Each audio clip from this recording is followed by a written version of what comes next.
आप सभी को नमस्कार। आज मैं आप सभी के समक्ष एक पौराणिक कथा लेकर आई हूँ कि भगवान शिव ने बताया पिता के घर में रहने वाली कन्या कौन सा पाप करती है। तो श्रवण करते हैं ये कहानी। एक दिन की बात है जब देवी पार्वती पृथ्वी लोक पर भ्रमण करके भगवान शिव के पास आती है और कहती है, हे परम परमेश्वर, देवों के देव प्राणनाथ, आज जब मैं मृत्यु लोक पर भ्रमण कर रही थी तब मैंने देखा कि कुछ कन्याएं अपने पिता के घर में कई समय से रह रही हैं, जबकि पिछले युगों में कन्याओं का विवाह कम आयु में होता था और वे तभी से अपने पति के घर रहने को जाती थी।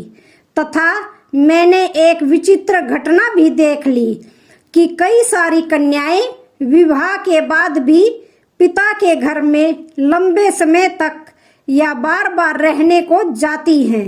हे प्राणनाथ, मैं जानना चाहती हूँ कि क्या एक पिता के घर में कुंवारी कन्या का कई अधिक समय तक रहना सही होता है या नहीं? कौन सी आयु में कन्या का विवाह करना योग्य होता है और विवाह के बाद पिता के घर में रहने से कौन सा पाप लगता है? हे स्वामी, आप ही जगत के सत्य हैं और सत्य ही शिव है। शिव ही आदि और अनंत है।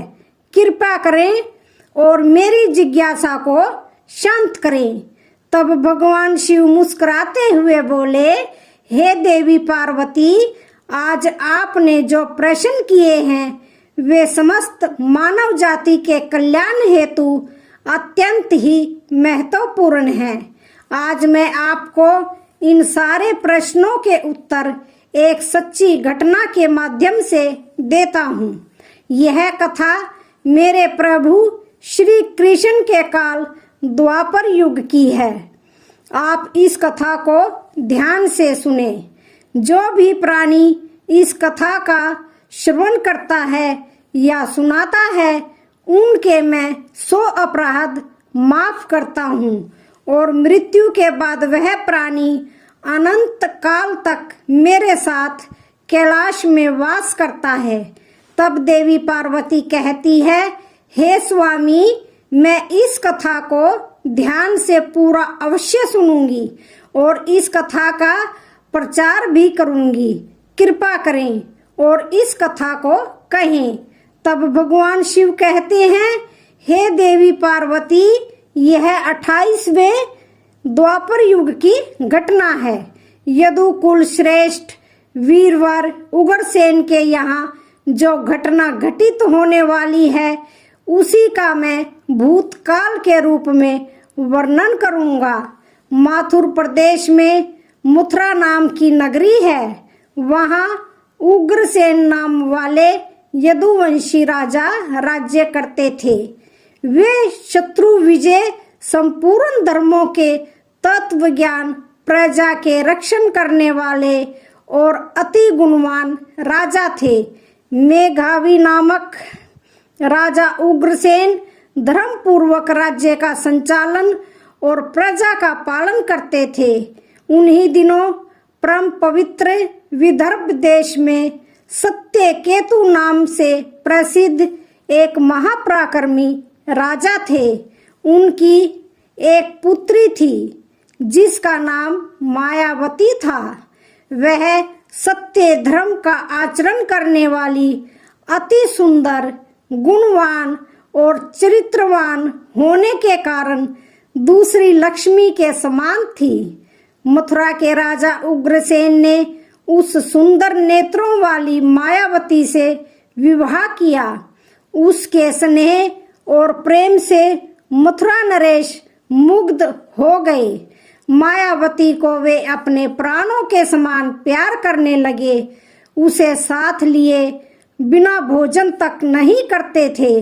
उसके साथ क्रीड़ा विलास में ही राजा का समय बीतने लगा।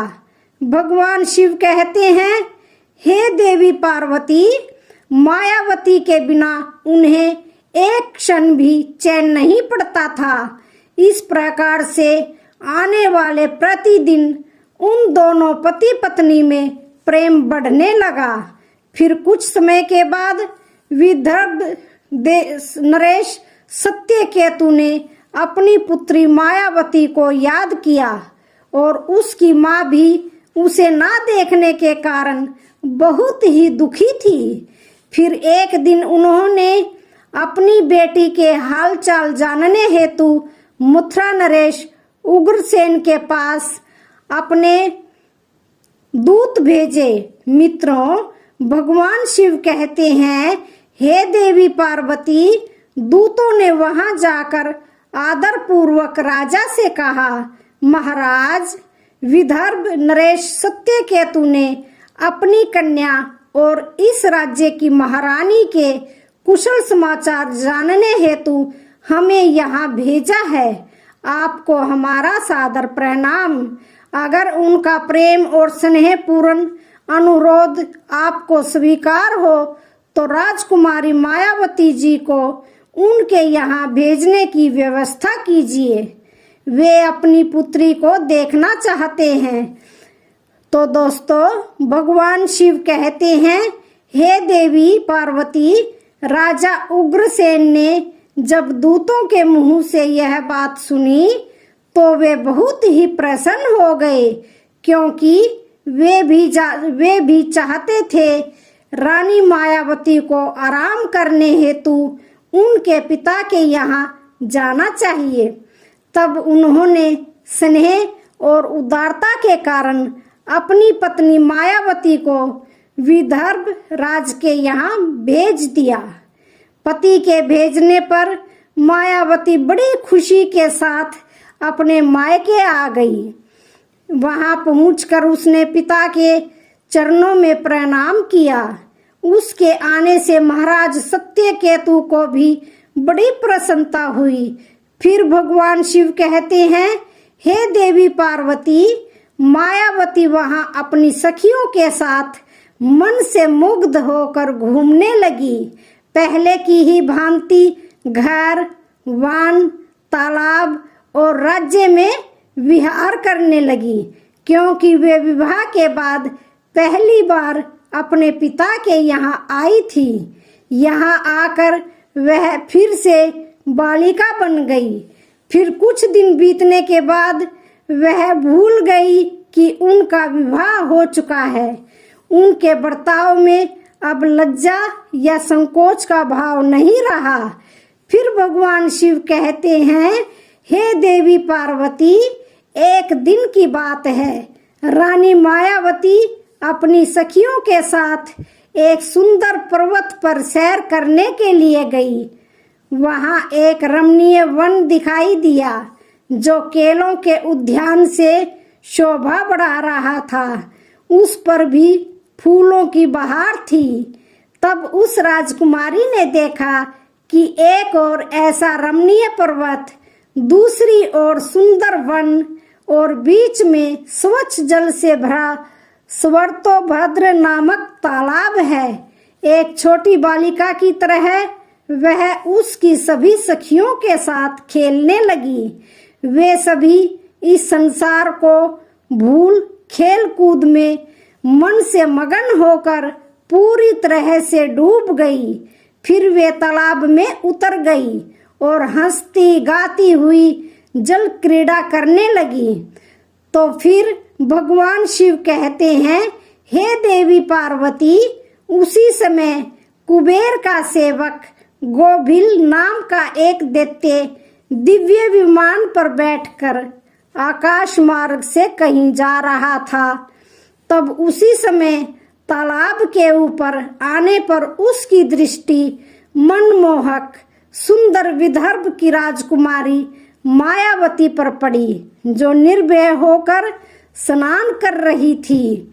गोभिल के पास देवीय शक्ति होने के कारण उसने निश्चित रूप से जान लिया कि यह विदर्भ नरेश की कन्या और महाराज उग्रसेन की प्यारी पत्नी है। तब वह मन ही मन कहने लगा, यह तो पतिव्रता होने के कारण आत्म बल से ही सुरक्षित है। किसी भी पुरुषों के लिए इसे प्राप्त करना अत्यंत कठिन है। उग्रसेन अत्यंत महामूर्ख है जो उसने ऐसी सुंदरी पत्नी को मायके में भेज दिया है। आहा, यह पतिव्रता नारी प्राय पुरुष के लिए दुर्लभ है। और इधर कामदेव मुझे अत्यंत पीड़ा दे रहा है। मैं किस प्रकार इसके निकट जाऊं और कैसे इसका उपभोग करूं? तो फिर भगवान शिव कहते हैं, हे देवी पार्वती, उसकी सुंदरता पर मोहित दानव गहरी सोच में पड़ गया और फिर उसने अपने लिए एक उपाय निकाल लिया और गोभिल ने महाराज उग्रसेन का मायामय रूप धारण कर लिया और वही अंग, वही उपांग, वैसे ही वस्त्र, उसी तरह का भेष और वही अवस्था पूर्ण रूप से उग्रसेन सा होकर वह पर्वत के शिखर पर उतरा और एक अशोक वृक्ष की छाया में शिला के ऊपर बैठकर उसने मधुर स्वर से संगीत सुरों को छेड़ दिया। वह गीत संपूर्ण विश्व को मोहित करने वाला था। ताल, लय और उत्तम स्वर से युक्त उस मधुर गीत को सखियों के मध्य में बैठी हुई सुंदरी मायावती ने भी सुना। वह सोचने लगी, ऐसा मनमोहक कौन गायक यह गीत गा रहा है। राजकुमारी के मन में उसे देखने की तीव्र इच्छा हुई। उसने सखियों के साथ जाकर देखा, तब अशोक की छाया में सुंदर प्रतापी बैठा हुआ कोई पुरुष गा रहा है। वह महाराज उग्रसेन के जैसा दिखाई पड़ता है। तो भगवान शिव कहते हैं, हे देवी पार्वती, वास्तव में तो वह राजा के भेष में नीच दानव गोभिल ही था। मायावती विचार करने लगी कि मेरे स्वामी मथुरा नरेश अपना राज्य छोड़कर इतनी दूर कब और कैसे चले आए। वह इस प्रकार सोच ही रही थी कि उस पापी ने स्वयं ही पुकारा, हे प्रिय, आओ आओ देवी, तुम्हारे बिना मैं नहीं जी सकता। सुंदरी, तुमसे अलग रहकर मेरे लिए इस प्रिय जीवन को व्यतीत करना भी असंभव सा हो गया है। तुम्हारे स्नेह ने मुझे मोह लिया है, अतः मैं तुम्हें छोड़कर कहीं भी नहीं रह सकता। अपने पति रूपधारी दैत्य के ऐसा कहने पर मायावती थोड़ी सी लज्जित होकर उसके सामने गई। वह मायावती का हाथ पकड़कर उसे एकांत स्थान में ले गया और वहां अपनी इच्छा के अनुसार उसका उपभोग किया। तो भगवान शिव कहते हैं, हे देवी पार्वती, महाराज उग्रसेन के गुप्त अंग में कुछ खास निशानी थी जो उस पुरुष में नहीं दिखाई दी। इससे मायावती के मन में उसके प्रति संदेह उत्पन्न हुआ। राजकुमारी ने अपने वस्त्र संभाल कर पहन लिए, किंतु उसके हृदय में इस घटना से बड़ा ही दुख हुआ। वह क्रोध में भरकर नीच दानव गोभिल से बोली, अरे नीच, जल्दी बता तू कौन है। तेरा आकार दानव जैसा है, तू पापचारी और निर्दयी है। यह कहते कहते आत्मग्लानि के कारण उसकी आंखें भर आई। वह श्राप देने, दुरात्मा, तूने मेरे पति के रूप में आकर मेरे साथ छल किया और इस धर्म में शरीर को अपवित्र करके मेरे उत्तम पतिव्रते का नाश कर डाला है। अब यही तू मेरा भी प्रभाव देख ले, मैं तुझे अत्यंत कठोर श्राप दूंगी। उसकी बात सुनकर गोभिल ने कहा, हे पतिव्रता नारी, भगवान श्री विष्णु तथा उत्तम ब्राह्मण के भय से तो समस्त राक्षस और दानव दूर भागते हैं। मैं तो दानव धर्म के अनुसार ही इस पृथ्वी पर विचर रहा हूँ। पहले मेरे दोष का विचार करो कि किस अपराध पर तुम मुझे श्राप देना चाहती हो। तब मायावती बोली, हे पापी, मैं साध्वी और पतिव्रता हूँ। मेरे मन में केवल अपने पति की कामना रहती है। मैं सदा उन्हीं के लिए तपस्या किया करती हूँ। मैं अपने धर्म मार्ग पर स्थित थी, किंतु तूने माया रचकर मेरे धर्म के साथ ही मुझे भी नष्ट कर दिया। इसलिए हे दुष्ट नीच, तुझे भी मैं भस्म कर डालूंगी। तब गोभिल बोला, हे राजकुमारी, यदि तुम उचित समझो तो यह बात ध्यान से सुनो। मैं धर्म की ही बात कह रहा हूँ। जो स्त्री प्रतिदिन मन, वाणी और काम से अपने पति की सेवा करती है, पति के संतुष्ट रहने पर स्वयं भी संतोष का अनुभव करती है, पति क्रोधी होने पर भी उसे कभी नहीं छोड़ती, उसके दोषों और गुनाहों की ओर ध्यान नहीं देती, उसके मारने पर भी प्रसन्न होती है और पति के सभी कामों में आगे रहती है, वही नारी पतिव्रता कही गई है। यदि स्त्री इस लोक में अपना कल्याण करना चाहती है तो वह पतित, रोगी, अंगहीन, कोढ़ी, सब धर्मों से रहित तथा पापी पति का भी परित्याग ना करे।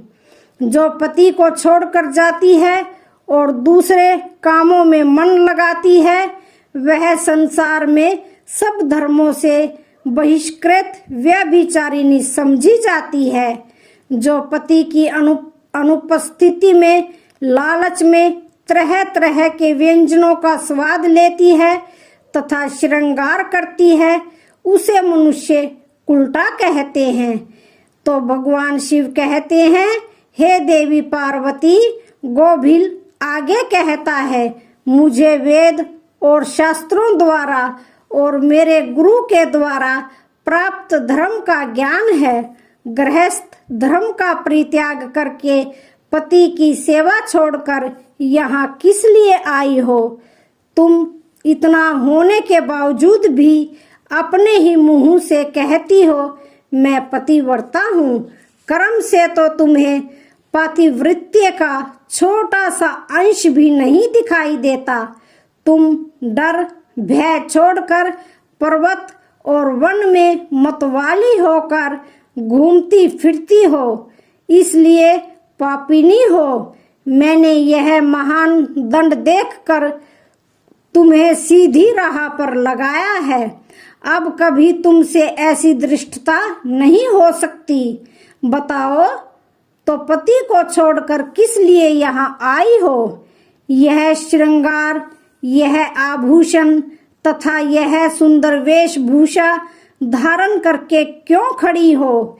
हे पापिनी, बोलो किसके लिए और किसके लिए यह सब किया है? बताओ कहाँ है तुम्हारा पातिव्रत्य?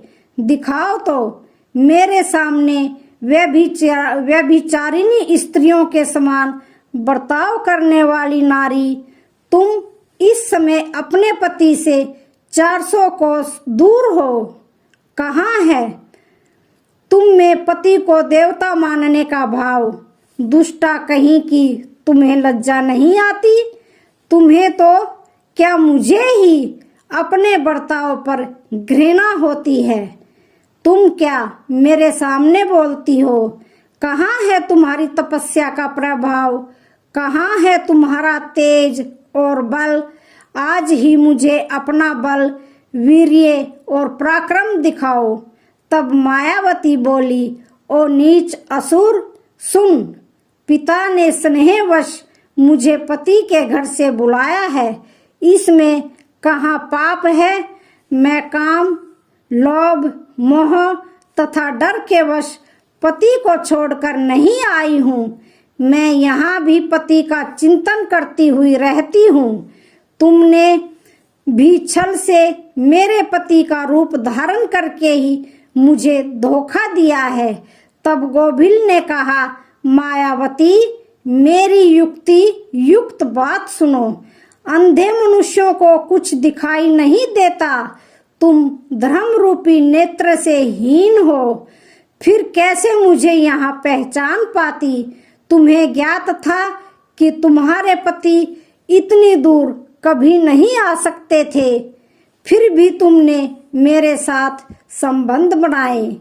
जिस समय तुम्हारे मन में पिता के घर आने का भाव उदय हुआ, उसी समय तुम पति की भावना छोड़कर उनके ध्यान से मुक्त हो गई थी। पति का निरंतर चिंतन ही नारियों के धर्म है। जब वही नष्ट हो गया है तो क्यों स्वयं को पतिव्रता कहती हो? तो दोस्तों, भगवान शिव कहते हैं, हे देवी पार्वती, गोभिल कहता है, जब तुम्हारे हृदय की आंख ही फूट गई, तब ज्ञान नेत्र से हीन होने पर तुम मुझे कैसे पहचानोगी? गोभिल की बात सुनकर राजकुमारी मायावती जमीन पर बैठ गई। उसके हृदय में बड़ा दुख हो रहा था। गोभिल ने फिर कहा, हे राजकुमारी, मैंने तुम्हारे उदर में जो अपने वीर्य की स्थापना की है, उससे तीनों लोकों को त्रास पहुंचाने वाला पुत्र उत्पन्न होगा। फिर भगवान शिव कहते हैं, हे देवी पार्वती, ऐसा कहकर वह दानव वहां से चला गया। गोभिल एक ज्ञानी दानव तो था, किंतु वह बड़ा ही दुराचारी और पापात्मा का था।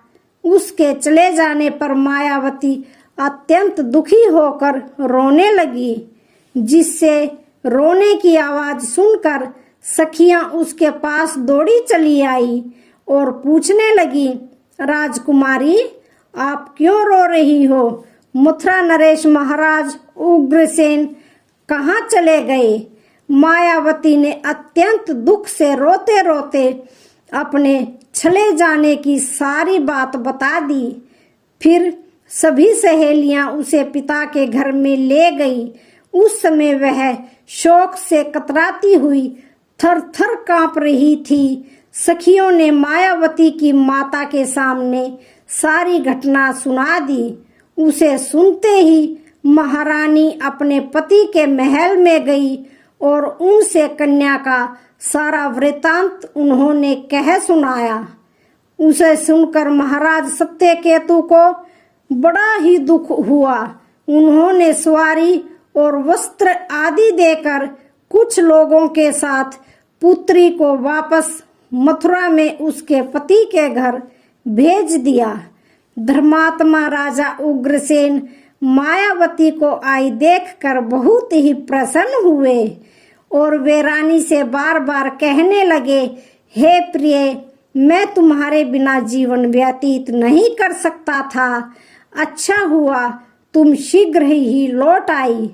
हे मायावती, तुम अपने गुणशील, भक्ति, सत्य और पतिव्रत्य आदि सद्गुणों से मुझे अत्यंत प्रिय लगती हो। अपनी प्रिय पत्नी मायावती से ऐसा कहकर महाराज उग्रसेन उसके साथ विहार करने लगे। सब लोगों को भय पहुंचाने वाला उसका भयंकर गर्भ दिन प्रतिदिन बढ़ने लगा, किंतु उस गर्भ का कारण केवल मायावती ही जानती थी। अपने उदर में बढ़ते हुए उस गर्भ के विषय में मायावती को दिन रात चिंता बनी रहती थी। 10 वर्ष तक वह गर्भ बढ़ता ही गया। तत्पश्चात उसका जन्म हुआ। तो दोस्तों, फिर भगवान शिव कहते हैं, हे देवी पार्वती, वह वही अति तेजस्वी, महाबली, दुराचारी, प्रजा को कष्ट देने वाला कंस था, जिसके भय से तीनों लोकों के निवासी थर्रा उठे थे। उसके बाद भगवान श्री कृष्ण के हाथ से मारा जाकर मोक्ष को प्राप्त हुआ। तब देवी पार्वती कहती है, हे स्वामी, ऐसी घटनाएं भविष्य में संघटित होने वाली हैं, यह मैंने भी सुन रखा है। हे देवी, मैंने आपसे जो कुछ कहा है वह समस्त पुराणों का निश्चित मत है। इस प्रकार पिता के घर में रहने वाली कन्या बिगड़ जाती है। अतः पिता को चाहिए कि कन्या को घर में रखने का मोह नहीं करें। भगवान शिव कहते हैं, हे देवी, अब मैं आपको एक कुंवारी कन्या के विषय में कुछ महत्वपूर्ण बातें बताता हूँ। सभी ध्यान से सुनो। जब कोई भी कन्या जवान हो जाती है तो वह विवाह के योग्य बन जाती है तथा माता पिता को योग्य वर का चुनाव कर उसका भी विवाह कर देना चाहिए। उसे कभी भी लंबे समय तक घर में नहीं रखना चाहिए। पति के ही घर में उसका पालन पोषण होना उचित है। वहां रहकर वह भक्ति पूर्वक जो उत्तम गुण सीखती है और पति की सेवा करती है, उससे कुल की कीर्ति बढ़ती है और पिता भी सुख पूर्वक जीवन व्यतीत करता है। ससुराल में रहकर यदि वह पाप करती है तो उसका फल पति को भोगना पड़ता है। वहां सदाचार पूर्वक रहने से वह सदा पुत्र पौत्रों के साथ वृद्धि को प्राप्त होती है। कन्या के उत्तम गुणों से पिता की कीर्ति बढ़ती है और दोनों कुलों को पितृगण संतुष्ट होकर आशीर्वाद देते हैं। हे देवी, दामाद के साथ भी कन्या को अपने घर नहीं रखना चाहिए। ऐसा करने से उस पुरुष के मान सम्मान में समय के साथ साथ कमी हो जाती है और उसे भी पाप लगता है। जब कन्या विवाह योग्य बन जाए तो प्राय लोग उस पर बुरी नजर डालना शुरू करते हैं। ऐसे में कहीं वह किसी प्राय पुरुष के साथ प्रेम संबंध बनाए, उसके पहले ही विवाह करना उचित होता है।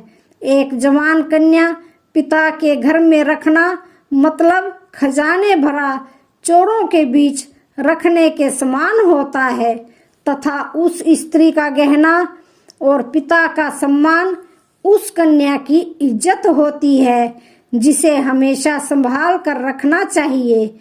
किसी भी स्त्री को कभी भी पति से दूर नहीं रहना चाहिए। ज्यादा समय तक मायके रहना भी पाप के समान है। एक पतिव्रता नारी का स्थान सदैव उनके पति का चरणों में होना चाहिए तथा पति के लिए पत्नी का स्थान हृदय में होना चाहिए। तो दोस्तों, भगवान शिव कहते हैं कि हे देवी पार्वती, अब मैंने आपके सारे प्रश्नों के उत्तर दे दिए हैं। तब माँ पार्वती कहती है, हे प्रभु, आज मैं धन्य हो गई हूँ जो मेरे मन में चल रहे सारे प्रश्नों की समस्या को आपने दूर कर दिया है। तो आज की वीडियो का यहीं पर समापन होता है। वीडियो अच्छी लगे तो चैनल को